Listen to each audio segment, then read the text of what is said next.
Welcome back to the Pharma Decode. Today's topic is parametric test. Points to be covered in this topic would be introduction to parametric test, t-test, sample pooled or unpaired and paired, ANOVA, the one-way and two-way, least significance difference. Let's begin. What they say, the parametric statistics is population characteristics of population that refers to feature about the sample. What that mean is statistics में parameter population के एक खास value होती है जिससे जैसे पूरी population का mean, average or standard deviation, तुम्हारा जो है स्टैंडर्ड डेविएशन होता है. For example the population is expected to reduce acid जैसे यहाँ पे एग्जांपल दिया है. ठीक है, एग्जांपल दिया गया है कि पॉपुलेशन के किसी फीचर को मेजर करना, किसी भी फीचर को मेजर करने के लिए पैरामीटर यूज़ किया जाता है. जो पैरामीटर यूज़ किया जाता है वो फर्दर दे बोल रहे हैं कि एग्जांपल दिया गया है कि पॉपुलेशन की किसी भी फीचर को मेजर करने के लिए पैरामीटर यूज़ किया जाता है. सेकेंड, रिसर्चर जब सैम्पल डेटा कलेक्ट कर पॉपुलेशन के बारे में एस्टिमेट लगाता है, जो एस्टिमाइजेशन है वो लगाता है, एस्टिमेट करता है. Then the parameter is the proportion.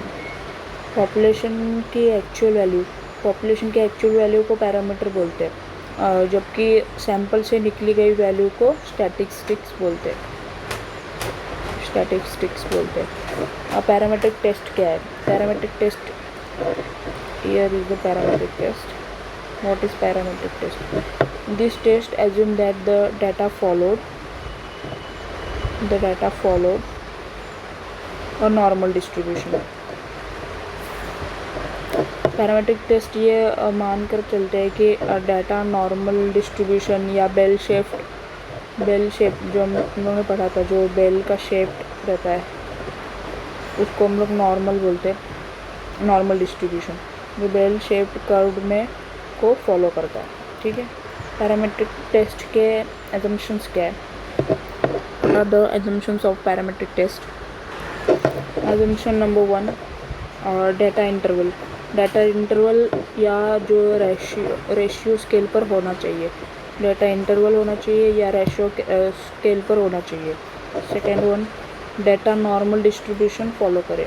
जो नॉर्मल डिस्ट्रीब्यूशन है, जैसे मैंने बोला था बेल शेप्ड कर्व, जो ग्राफ पे बेल शेप्ड कर्व आ जाए उसको नॉर्मल डिस्ट्रीब्यूशन होता है.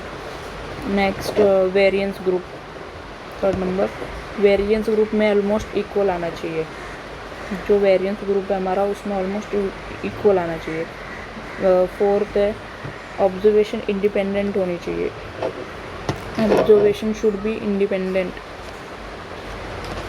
ये वाला मॉलिक्यूल इस पर कुछ इफेक्ट ना करे या रिजल्ट इस पर कुछ इफेक्ट ना करे, ऐसा इंडिपेंडेंट रहना चाहिए ऑब्जर्वेशन उसका. Then further, what is T test. The T test is the type of inferential statistics used to determine whether there is a significant difference between the mean of two groups which may be related in certain features. मतलब T test use होता है check करने के लिए कि दो groups का जो एवरेज है, यानी मीन है, मीन में जो डिफरेंस है वो रियल है या सिर्फ चांस की वजह से है. मतलब जो हम लोग ने दो मीन्स निकाले वो रियली डिफरेंस है और जस्ट चांसेस है वो. ठीक है, कब यूज़ होता है टी टेस्ट? कब यूज़ होता है? जब सैम्पल साइज छोटा हो, यूजुअली लेस देन 30, उसे तब यूज़ करते हैं. तब टी टेस्ट कहाँ यूज़ करते हैं? जब सैम्पल साइज लेस देन 30 हो. देन फर्दर, हाँ यहाँ पे कंसेप्ट है SE. SE. SE stands for standard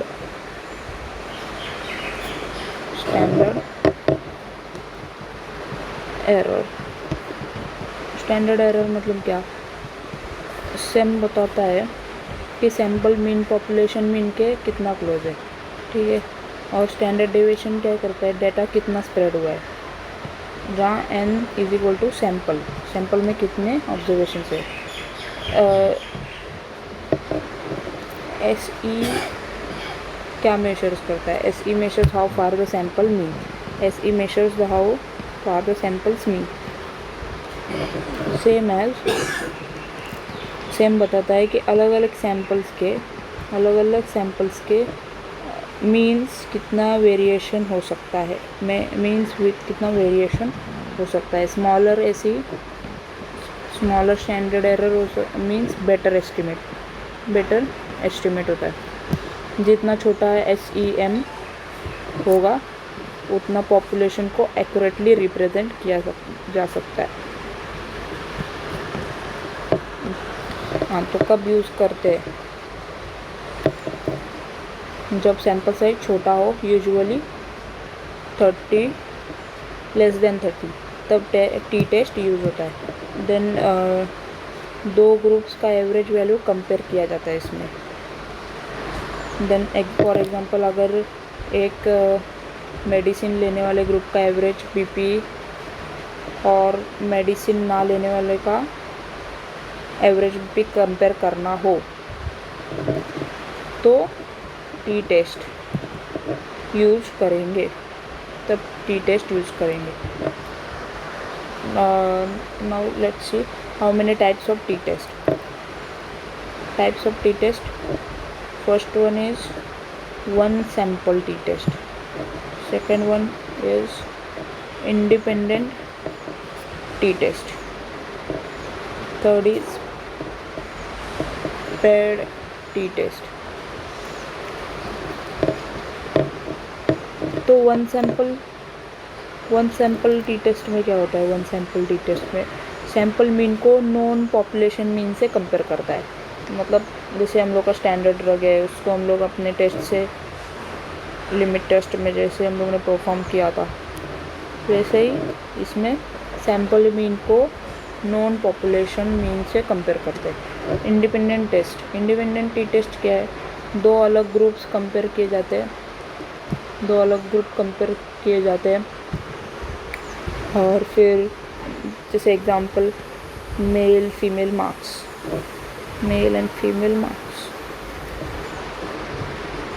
ठीक है. पेयर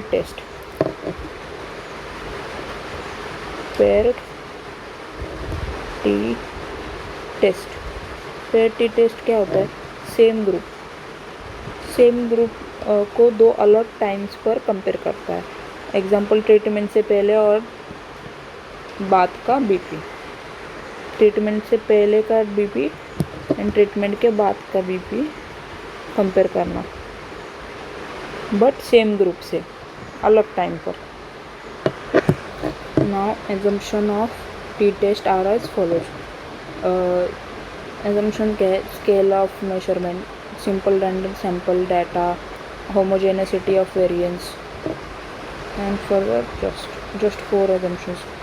तो स्केल ऑफ मेजरमेंट क्या बोलता है? जो डाटा कलेक्ट किया गया है जो वो कंटिन्यूस और ऑर्डिनल स्केल पर होना चाहिए. सिंपल रैंडम सैम्पल क्या बोलता है? सैम्पल पॉपुलेशन से रैंडमली सिलेक्ट किया गया होना चाहिए ताकि बायस ना हो. एंड डाटा बोलता है डाटा ग्राफ पर प्लॉट करने पर normal distribution bell shaped curve follow करे. जो हमारा बेल शेप्ड कर्व आ जाता है वो फॉलो होना चाहिए इसमें. होमोजेनिसिटी ऑफ वेरिएंस, दोनों ग्रुप्स का वेरिएंस SD. जैसे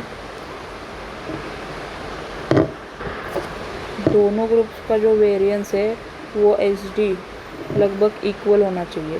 स्टैंडर्ड डेविएशन इक्वल होना चाहिए. ठीक है. Further in order to calculate, 4 number पे पॉइंट है, in order to calculate the outcome for t-test required for 3 data values, namely difference between the mean value each data set, mean difference SD of each group, but the number of data values of each group. मतलब T test calculate करने के लिए 3 चीज़ें चाहिए, दोनों group का mean, हर group का SD, हर group का सैम्पल साइज। मीन, हर ग्रुप का SD, हर ग्रुप का सैम्पल साइज। ठीक है। Next, the outcome of this calculation is T value. This T value compared with the value obtained from the critical value table, T distribution table from ANOVA. ठीक है। तो इसमें calculation के बाद T value मिलती है, जब हमारा कैलकुलेशन होता है उसके बाद टी वैल्यू मिलती है। Then this t value compared to ANOVA. ठीक है।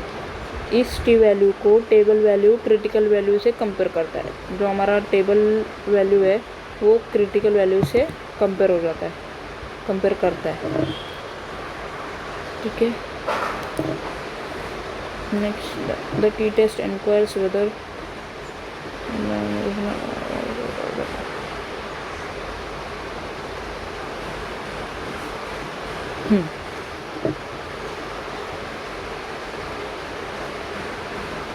The T test inquire whether, ये टी टेस्ट चेक करता है कि ग्रुप के बीच का डिफरेंस सच में है या सिर्फ चांस की वजह है।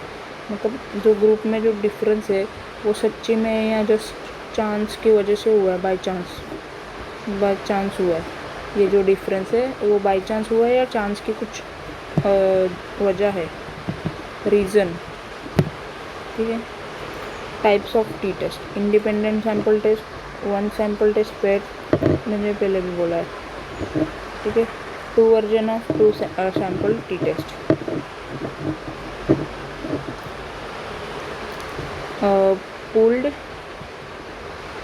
Pulled test, unpooled test. Pull test says it is used to when the variance of the two populations are equal. Unpull test says that it is used when the variance of the two populations are unequal. मतलब पुल test बोल रहा है कि जब दोनों populations का variance equal हो तो उसको पुल टेस्ट बोलते हैं। अनपुल टी टेस्ट क्या है? जब वेरिएंस इक्वल ना हो, जब दोनों वेरिएंस इक्वल ना हो तब उसको अनपुल टी टेस्ट बोलते हैं। One sample T test. Now next topic is one sample T test. A sample is tested in parametric test that determines whether the sample mean is statistically different from a known or hypothesized population mean. मतलब one sample T test check करता है कि sample का mean किसी known या hypothesized population mean से statistically different है या नहीं। ऑल्सो नोन एज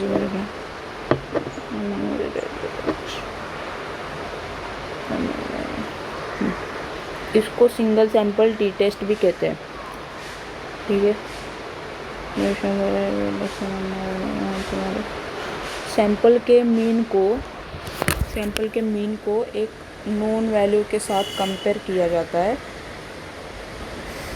देन ये टेस्ट सिर्फ एक सैम्पल के मीन को ही एक फिक्स्ड वैल्यू के साथ कंपेयर करते हैं। एक सैम्पल के मीन को ही एक फिक्स्ड वैल्यू को कंपेयर करते हैं। इन दोनों में कंपैरिजन होता है। वन सैम्पल टी टेस्ट किस लिए यूज़ होता है? नाउ कॉमनली यूज़ किस लिए यूज़ होता है? सैम्पल बेसिकली सैम्पल का एवरेज पॉपुलेशन के एवरेज से डिफरेंट है या नहीं ये चेक करने में होता है। For example sample mean and mean in the population, non mean the population. Sample का एवरेज पॉपुलेशन के एवरेज से डिफरेंट है या नहीं। ठीक है। सेकेंड है सैम्पल एवरेज और मिड पॉइंट कंपेयर करना। सैम्पल एवरेज और मिड पॉइंट कंपेयर करना। नेक्स्ट, डिफरेंस सिर्फ चांस की वजह से है या नहीं। डिफरेंस जो है हमारा सिर्फ चांस की वजह से है या नहीं, ठीक है, ये है इसमें। And next change score versus zero, change score versus zero, ठीक है, इसमें क्या है, चेंज हुआ है या नहीं ये चेक करना। Then requirements for t test variables interval and level confidence scores and independent population, data interval या रेशियो स्केल पर हो। सेकेंड है ऑब्जर्वेशन दूसरे को अफेक्ट ना करे, इंडिपेंडेंट हो। Then random sampling, data randomly collect होना चाहिए, डाटा अगर किधर से उतारे तो रैंडमली कलेक्ट होना चाहिए। देन सैम्पल और पॉपुलेशन नॉर्मल डिस्ट्रीब्यूशन फॉलो करे, नॉर्मल डिस्ट्रीब्यूशन फॉलो करना चाहिए सैम्पल और पॉपुलेशन में। Next homogeneity of variances, variations uniform हो, वेरिएंस तुम्हारा जो है यो यूनिफॉर्म है, यूनिफॉर्म, ठीक है। Then there must be no outliers, there must be no outliers, बहुत एक्सट्रीम वैल्यूज़ नहीं होनी चाहिए, बहुत ये 1 नंबर पे ये जा रहा है 1000 नंबर पे, ऐसा नहीं, एक्सट्रीम वैल्यूज़ हो गया ये। देन फर्दर हाइपोथेसिस, हाइपोथेसिस कैसे हाइपोथेसिस बनाते हैं, ठीक है। This test can be use as follows, defining hypothesis, the table shows set nulls and alternative hypothesis, each set makes statement that how the true population mean, ठीक है। set 1 set 1 says, this is set 1, set 1 ये 2 tailed है, ठीक है, number of tail 2 tail, 2 tail says कि null hypothesis is equal to m and alternative hypothesis says is not equal to m. Population mean और हाइपोथेसाइज्ड mean equal है या नहीं, जो तुम्हारा पॉपुलेशन मीन है वो हाइपोथेसिस मीन इक्वल है या नहीं, ठीक है। पॉपुलेशन मीन और हाइपोथेसिस मीन इक्वल है या नहीं ये कह रहा है, 2 tailed hypothesis. Then further population, then further second set, this is left tailed, left tailed बोले तो ये null hypothesis equal to or equal or less than m, and alternative hypothesis says that it is more than m. Mean क्या है इसका, hypothesis value से कम है या नहीं, वैल्यू से कम है या नहीं, ठीक है। देन राइट टेल, जो राइट टेल है थर्ड सेट, उसका नल हाइपोथेसिस है ग्रेटर और equal to m, alternative value है less than m, mean hypothesis value से ज़्यादा है या नहीं। अभी स्पेसिफाइंग सिग्निफिकेंस लेवल देखते हैं, अल्फ़ा वैल्यू चूज़ करते हैं, ये लोग अल्फ़ा वैल्यू को चूज़ करते हैं, कॉमन वैल्यूज़ जैसे हो गया 0.01, 0.05, 0.1 और 0.10, ठीक है। Finding degree of freedom, DF मतलब फ्रीडम, डिग्री ऑफ फ्रीडम, ठीक है। DF is equal to n-1, this is a formula for finding degree, where n is equal to total observation. For example, n is equal to 20, df is equal to 20 minus 1 is equal to 19. Calculating t statistics, here is the formula where x is the observed sample mean, m is the hypothesized population mean from the null hypothesis, and sd is the standard deviation of the sample. ठीक है, फिर computing P value in it. P value probability बताती है कि observed result सिर्फ chance से मिला है या नहीं, बाय चांस और नॉट। ठीक है, देन इवेल्युएटिंग नल हाइपोथेसिस।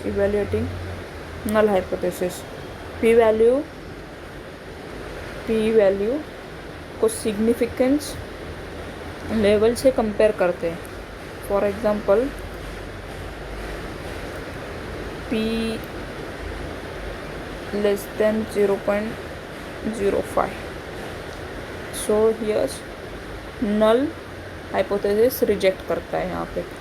वही अगर p greater than 0.05 null accept करता है, और fail to reject, you can say fail to reject.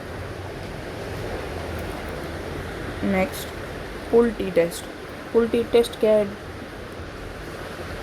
Pull T test is activity to compare the mean of two independent sample using technique known as the pool T test. Pool T test दो independent group के mean compare करता है, दो independent group के mean को compare करता है। Example male female marks, male female marks, या फिर ड्रग ए और बी। ठीक है, next assumption of first sample. ठीक है,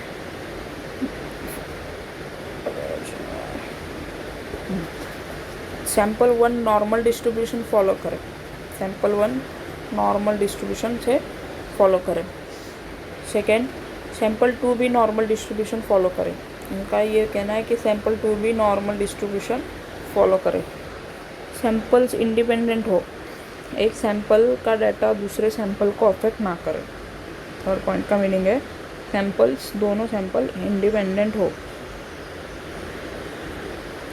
इंडिपेंडेंट, दोनों सैंपल एक दूसरे को अफेक्ट ना करे।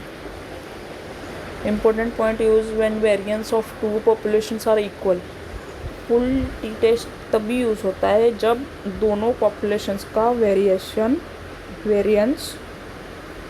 तुम्हारा जो वेरिएंस है वो इक्वल हो। ठीक है, पुल्ड वेरिएंस फॉर्मूला क्या है? This is the formula for pooled variance formula. इस फॉर्मूला से कंबाइंड वेरिएंस निकाला जाता है जहाँ n is equal to sample size 1, n2 is equal to sample size 2, then s1 square is equal to sample 1 variance, and s2 is equal to sample 2 variance. ठीक है, यहाँ इसका एडवांटेज है वेरिएंस इक्वल होने की कंडीशन नहीं लगती। Advantage है वेरिएंस जो है वो इक्वल होने की कंडीशन नहीं लगती। डिसएडवांटेज है कैलकुलेशन पुल टी टेस्ट से थोड़ी कॉम्प्लेक्स हो जाती है। मतलब कैलकुलेशन जो है वो जो तुम्हारा पुल्ड टी टेस्ट है उससे थोड़ी सी कॉम्प्लेक्स हो जाती है। ठीक है, उसके बाद next paired T test. What is paired T test? Paired T test same subject को दो अलग सिचुएशन या टाइम पर कंपेयर करना, मतलब paired T test. Example, treatment से पहले बीपी। ठीक है, ट्रीटमेंट से पहले बीपीए समझो एक पेशेंट का 150, सेकेंड पेशेंट का 145, लेकिन ट्रीटमेंट के बाद फर्स्ट पेशेंट का 130 एंड सेकेंड पेशेंट का 125। आप सेम पेशेंट्स का बिफोर एंड आफ्टर कंपेयर करेंगे, बस इसी को पेट टी टेस्ट बोलते हैं। देन ये कहाँ पे यूज़ होता है? ये मेनली कहाँ पे यूज़ होता है? ट्रीटमेंट के पहले और बाद, ट्रीटमेंट के पहले और बाद में, ठीक है। रिपीटेड मेजरमेंट्स, इसमें रिपीटेडली मेजरमेंट होता है, मतलब पर्सन सेम मल्टीपल टाइम्स उसका मेजर करना लेके, ठीक है, इन्फिनाइट टाइम्स या जो भी। Then matched pairs, match pairs मतलब सिमिलर सब्जेक्ट की पेयरिंग, सिमिलर सब्जेक्ट जैसे वुमन की पेयरिंग या फिर मेल की pairings same. Then here is one more assumption, dependent observation, continuous data, difference normal distributed हो। डिपेंडेंट ऑब्जर्वेशन में क्या है? डाटा सेम, मतलब डिपेंडेंट टाइप में क्या होता है, और डाटा जो है सेम सब्जेक्ट से आना चाहिए, डाटा तुम्हारा सेम सब्जेक्ट से आना चाहिए। और कंटिन्यूस डाटा, कंटिन्यूस जो डाटा है, कंटिन्यूस डाटा इंटरवल या रेशियो स्केल डाटा होना चाहिए, इंटरवल और रेशियो स्केल डाटा होना चाहिए। एंड डिफरेंस नॉर्मली डिस्ट्रीब्यूटेड हो, डिफरेंसेस जो है वो नॉर्मली डिस्ट्रीब्यूटेड हो, मतलब डिस्ट्रीब्यूशन फॉलो करे, नॉर्मल डिस्ट्रीब्यूशन, जो तुम्हारा नॉर्मल डिस्ट्रीब्यूशन है वो फॉलो करे। नल हाइपोथेसिस मीन डिफरेंस क्या है? 0। एंड अल्टरनेटिव हाइपोथेसिस क्या है? Mean is equal to not 0। Treatment का इफेक्ट हुआ, मतलब ट्रीटमेंट का इफेक्ट हुआ। नेक्स्ट,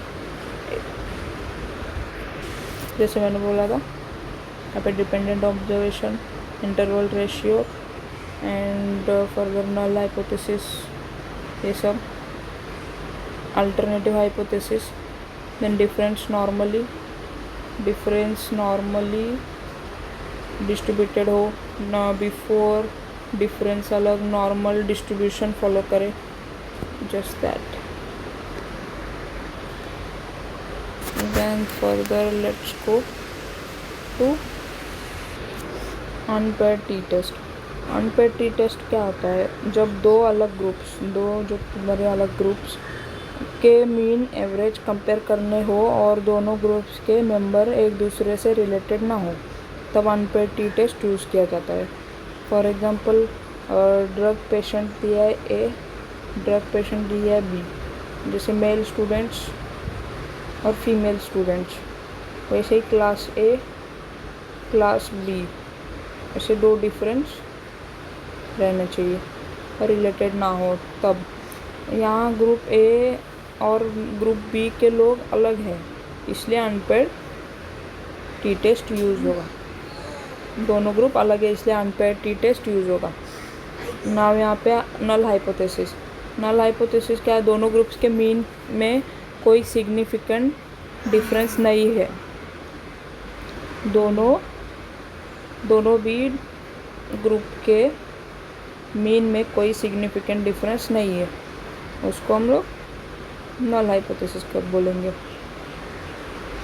वही दोनों ग्रुप्स के मीन में अगर सिग्निफिकेंट डिफरेंस है जो नॉट इक्वल टू होगा, ठीक है, उसको हम अल्टरनेटिव हाइपोथेसिस बोलेंगे। Now assumptions of unpaired t-test are as follows. The dependent variable is normally distributed, data normal distribution follow करें। सेकेंड है दोनों ग्रुप्स इंडिपेंडेंट हो। थर्ड है डाटा कंटिन्यूस हो। फोर्थ है रैंडम सैम्पलिंग हो। फिफ्थ है पूल टी टेस्ट में वेरिएंस इक्वल होनी चाहिए। फॉर एग्जांपल ड्रग ए लेने वाला 20 पेशेंट है, ठीक है। ए ड्रग 20 पेशेंट ने लिया, उनका बीपी का एवरेज है 120। वही ड्रग बी लेने वाले 20 पेशेंट्स है, उनके बीपी का एवरेज है 130। अब चेक करना है कि 10 पॉइंट्स का डिफरेंस सच में है या सिर्फ चांस है कि आया है, चांस से आया है या गलती से आया है, वो कंपेयर करना है। इसके लिए अनपेयर्ड टी टेस्ट लगाते हैं। रिजल्ट इंटरप्रिटेशन क्या कहता है, एक लाइन में एग्जाम का आंसर अनपेयर्ड, एक second, result interpretation. This says T is shorter less than 0.05, significant difference। null hypothesis क्या करता है, रिजेक्ट करता है। लेकिन यही P अगर less than 0.05, no significant difference, तो नल हाइपोथेसिस एक्सेप्ट करता है, फेल टू रिजेक्ट। नेक्स्ट है ANOVA. ANOVA means analysis of variance, analysis of variance, ठीक है। Use to test the difference between two और more mean. The name ANOVA is appropriate because conclusion about means are made by analyzing variance. This test can be helpful for analyzing the variance of single dependent variable across 3 or more samples or dataset. It shows few type 1 errors and it's appropriate for the variety of issues. ANOVA groups are the difference by the comparing mean of each group and includes spreading the variance into the different sources. There are two main types of ANOVA, namely one-way ANOVA and two-way ANOVA. Further, one-way ANOVA. What is one-way ANOVA? There are two types, one-way ANOVA and two-way ANOVA. One-way ANOVA is between groups. One way ANOVA तब use होता है जब हमें दो या उससे ज़्यादा independent group के मीन्स कंपेयर करने होते हैं। जो हमारे जो मीन्स है, जो एवरेज है, वो कंपेयर करना होता है। इस मेथड में ये चेक करता है कि ग्रुप्स के एवरेज में जो डिफरेंस है वो स्टैटिस्टिकली सिग्निफिकेंट है या नहीं, ठीक है। ये एक पैरामेट्रिक टेस्ट है, यानी डेटा नॉर्मल डिस्ट्रीब्यूशन फॉलो करना चाहिए। ये एक पैरामेट्रिक टेस्ट है, पैरामेट्रिक टेस्ट जिसमें डेटा नॉर्मल डिस्ट्रीब्यूशन फॉलो करना चाहिए, ठीक है। Then one way ANOVA is used to analyze the formula. One way ANOVA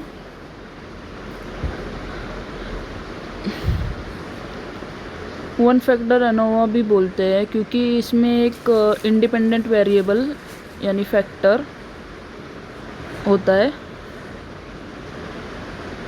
example, मान लो 3 मेडिसिन है, drug A, drug B, drug C, drug A, B and C, और देखना है कि किस ड्रग से बीपी ज़्यादा कंट्रोल होता है। यहाँ 3 ग्रुप्स कंपेयर हो रहे हैं, इसलिए वन वे एनोवा यूज़ हो रहा है।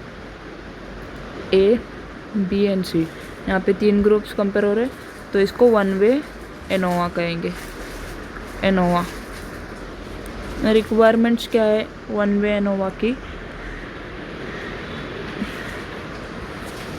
बेसिकली डिपेंडेंट वेरिएबल कंटिन्यूस होना चाहिए, डेटा इंटरवल या रेशियो स्केल पर हो, रेशियो जो है वो स्केल पर हो, डेटा इंटरवल भी इक्वल हो।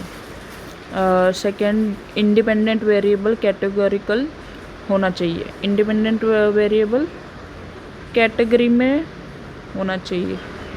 ग्रुप्स कैटेगरीज में हुआ तो भी चलेगा, बंच कैटेगरीज में भी चलेगा, जस्ट ये कैटेगरीज में होना चाहिए। सेकेंड, दोनों वेरिएबल्स के वैल्यू अवेलेबल हो, दोनों जो वेरिएबल्स है उनके जो वैल्यूज़ है वो प्रेजेंट रहने चाहिए, अवेलेबल रहने चाहिए। फिर हर सब्जेक्ट का ग्रुप और मेजरमेंट दोनों पता होना चाहिए। हर जो सब्जेक्ट है उसका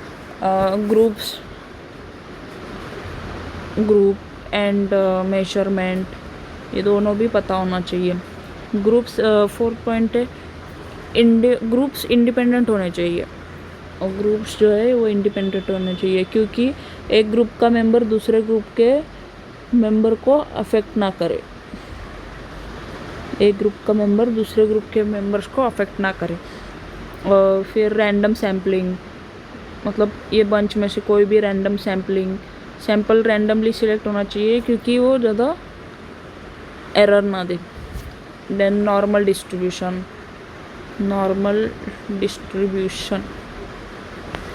हर ग्रुप का डाटा नॉर्मल डिस्ट्रीब्यूशन फॉलो करना चाहिए, हर ग्रुप का जो डाटा रहेगा नॉर्मल डिस्ट्रीब्यूशन फॉलो करना चाहिए। देन होमोजेनिसिटी ऑफ वेरिएंस, सब ग्रुप्स का वेरिएंस लगभग इक्वल होना चाहिए, सब जो ग्रुप है उसका होमोजेनिसिटी और वेरिएंस है जो वो इक्वल होना चाहिए। आउटलायर्स नहीं होना चाहिए, नो आउटलायर्स, बहुत एक्सट्रीम वैल्यू नहीं होनी चाहिए उसकी। हाइपोथेसिस की ऑफ वन वे एनोवा, हाँ, नल हाइपोथेसिस में ये जो all K population means are equal, all K populations are means are equal, whereas alternative में कम से कम एक ग्रुप का मीन अलग होना चाहिए। ये जो अल्टरनेटिव है इसमें से कम एक ग्रुप का मीन अलग होना चाहिए। बाद में टू वे एनोवा में क्या है, two way ANOVA is used with और without replicates when there is one group and we wish to double test that same at group. मतलब टू वे एनोवा में दो इंडिपेंडेंट वेरिएबल फैक्टर्स होते हैं, one way में एक था, इसमें टू है। फॉर एग्जांपल टैबलेट हार्डनेस पर इफ़ेक्ट देखना, बाइंडर अमाउंट, उससे बाइंडर अमाउंट हम लोग चेक करते हैं, लुब्रिकेंट अमाउंट, वापस दोनों फैक्टर्स एक साथ हार्डनेस को अफेक्ट करते हैं, दोनों भी फैक्टर्स एक साथ हार्डनेस को अफेक्ट करते हैं। One measurement variable and two nominal independent variables. तो एक डिपेंडेंट वेरिएबल होता है जो मेजर करते हैं, example hardness is equal to dependent variable, और दो independent variables binder type and lubricant type. Then इसमें लेवल्स होते हैं, लेवल्स ऑफ लुब्रिकेंट के लेवल होते हैं, एक low, second medium, third high. यही बाइंडर के भी 3 लेवल्स होते हैं, बाइंडर्स के 3 लेवल होते हैं, natural, semi synthetic and synthetic. Natural, semi synthetic and synthetic. Her factor के अलग अलग लेवल्स होते हैं, पॉसिबल लेवल्स। ट्रीटमेंट ग्रुप्स कैसे, अगर दो बाइंडर लेवल्स है तो दो लुब्रिकेंट्स लेवल्स होने चाहिए, मतलब 2 × 2 4 बाइंडर लेवल्स। अगर बाइंडर लेवल 3 है तो लुब्रिकेंट लेवल भी 3 होना चाहिए, मतलब 3 × 3 = 9। तो हर कॉम्बिनेशन एक ट्रीटमेंट ग्रुप बनाता है। मेन इफेक्ट किसी एक फैक्टर का इंडिविजुअल इफेक्ट होना चाहिए। एग्जांपल सिर्फ बाइंडर का हार्डनेस पर इफेक्ट नहीं होता, सिर्फ बाइंडर से टैबलेट हार्डनेस पे इफेक्ट नहीं होता, इंटरेक्शन इफेक्ट। नेक्स्ट है इंटरेक्शन इफेक्ट, जब दोनों फैक्टर्स मिलकर रिजल्ट को अफेक्ट करते हैं। जब दोनों फैक्टर्स मिलके रिजल्ट को अफेक्ट करते हैं उसको इंटरेक्शन इफेक्ट बोलते हैं। एग्जाम्पल बाइंडर और लुब्रिकेंट। बाइंडर एंड लुब्रिकेंट दोनों साथ मिलकर टैबलेट हार्डनेस चेंज कर लेते हैं।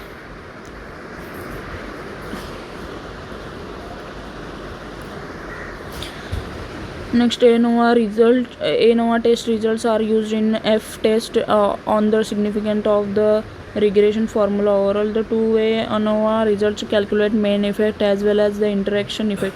The main effect is similar to the one-way ANOVA, and individual factor effect the measured separately. For the two-way interaction effect, all factors are measured at the same time. If there is no more than one observation is the cells, then interaction effect between the factors and easy to test. मतलब ANOVA में final decision F value से लिया जाता है। ANOVA में final decision F value, P value पढ़ा था अभी, एफ वैल्यू एफ टेस्ट से। एनोवा में फाइनल डिसीजन एफ वैल्यू से लिया जाता है। कैसे लिया जाता है? एक फॉर्मूला से, F is equal to between group variance and within group variance. Between मतलब बीच से, वेरिएंस वेरिएंस के बीच में से। अभी यहाँ पे इंटरप्रिटेशन क्या है? इंटरप्रिटेशन है एफ बड़ा तो ग्रुप्स में डिफरेंस होने की पॉसिबिलिटी ज़्यादा होती है। एफ जितना बड़ा होगा ग्रुप्स में डिफरेंस होने की पॉसिबिलिटी ज़्यादा। एफ जितना छोटा रहेगा ग्रुप्स सिमिलर हो सकते हैं। तो two null hypotheses are tested by placing one observation in each category. In such case, those hypotheses are null 1, null 2, hypothesis null 1, hypothesis null 2। नल 1 क्या है? सब लुब्रिकेंट ग्रुप्स की हार्डनेस इक्वल है। नल 2 क्या है? सब बाइंडर ग्रुप्स की हार्डनेस इक्वल है। टू वे एनोवा में अलग अलग फैक्टर्स के लिए अलग अलग हाइपोथेसिस टेस्ट किए जा सकती है। The assumption of two-way ANOVA are as follows. The population must be close to a normal distribution, that each sample is taken from the normally distributed population. Sample must be independent, that each sample, मतलब one way ANOVA का जो हमारा assumption था वही to way ANOVA का भी है। Mostly 5 point तो सेम ही है। And two independent variable should be categorical and independent group, should be in category and independent groups. बस यही एक पॉइंट एक्स्ट्रा ऐड है। Next, least significance difference, LSD, the least significant difference test is used in context of ANOVA when the F ratio suggests rejection of null hypothesis. This means when difference between the population means is the significance. LSD is basically an extended student's t test which uses more comprehensive estimate of the error in the data for making statistical valid mean comparison. मतलब क्या है? LSD एक statistical test है जो ANOVA के बाद use किया जाता है।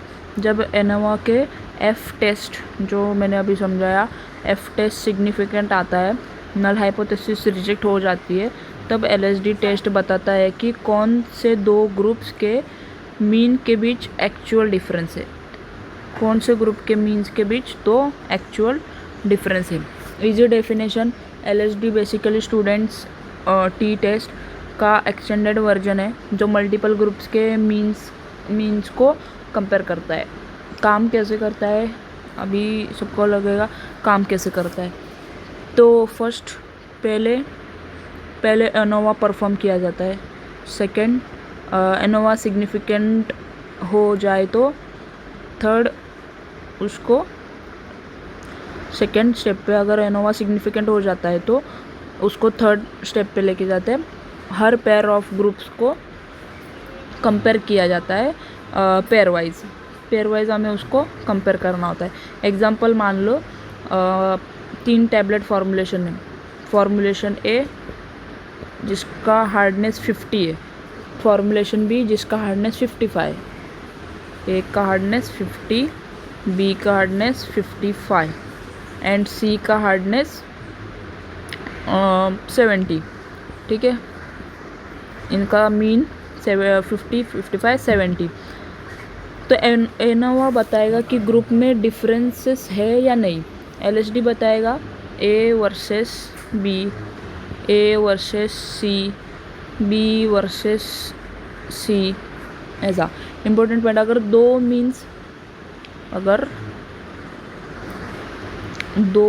मीन का डिफरेंस एलएसडी वैल्यू से ज़्यादा हो तो दोनों ग्रुप्स स्टैटिस्टिकली डिफरेंट माने जाते हैं। फॉर्मूला है एलएसडी के लिए, जो फॉर्मूला है इससे एलएसडी कैलकुलेट होता है। ठीक है, 2 स्टेप से प्रोसीजर कंप्लीट हो जाती है। ग्लोबल टेस्ट एनोवा परफॉर्म करो, 2 टेस्ट से हो जाती है। अगर एनोवा सिग्निफिकेंट हो तो सभी पेयर वाइज कंपैरिजन एलएसडी से करो। और वाइवा में आंसर क्वेश्चन भी हो सकता है, तो उसका आंसर ऐसे देना है। Least significant difference is a post HOC test use after ANOVA. It compares pairs of groups mean and identifies which specific groups differ significantly from each other.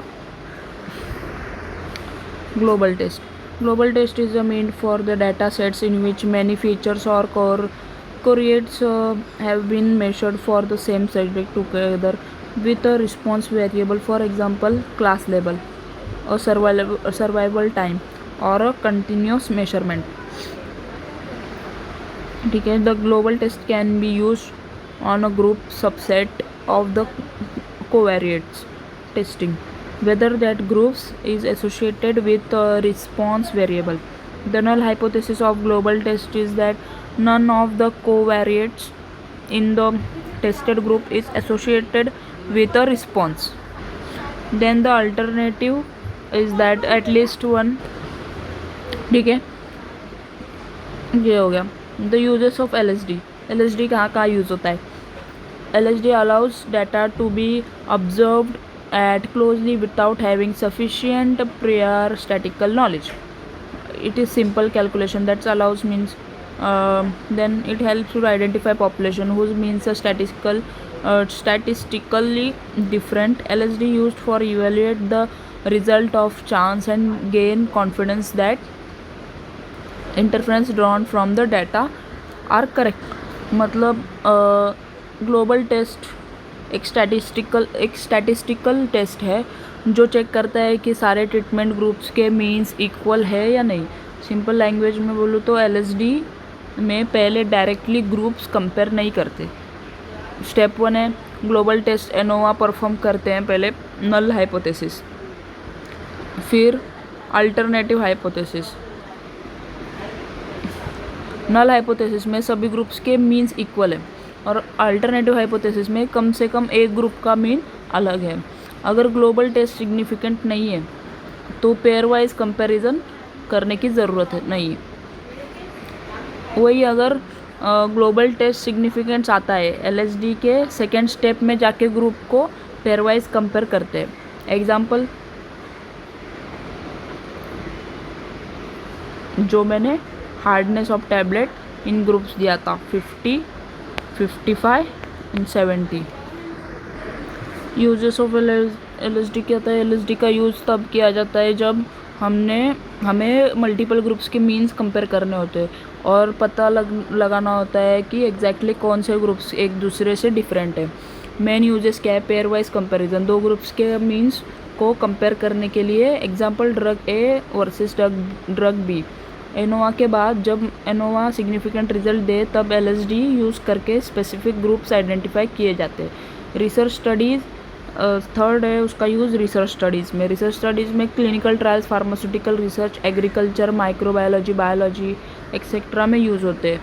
और फिर फोर्थ यूज़ है ट्रीटमेंट इफेक्ट कंपेयर करना। Different treatments या formulations में best treatment identify करने के लिए LSD use होता है। Second, pharmaceutical example. Pharmaceutical example मान लो 4 फॉर्मुलेशन की ड्रग रिलीज़ कंपेयर करनी है। एनोवा बताता है कि फॉर्मुलेशंस में डिफरेंस है। LSD बताता है F1 वर्सेस F2 डिफरेंट कितना, F1 वर्सेस F3 डिफरेंस कितना, F1 वर्सेस F4 डिफरेंट कितना।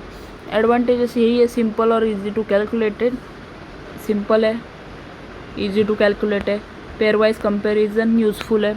एनोवा के बाद एग्जैक्ट डिफरेंस बताता है, एनोवा के बाद एग्जैक्ट डिफरेंस बताता है। बस यहीं पे हमारा सेकेंड यूनिट कंप्लीट होता है। अभी if you find this video helpful don't forget to like, share and subscribe to Pharma Decode. See you in next lecture. We will cover in next lecture Unit 3.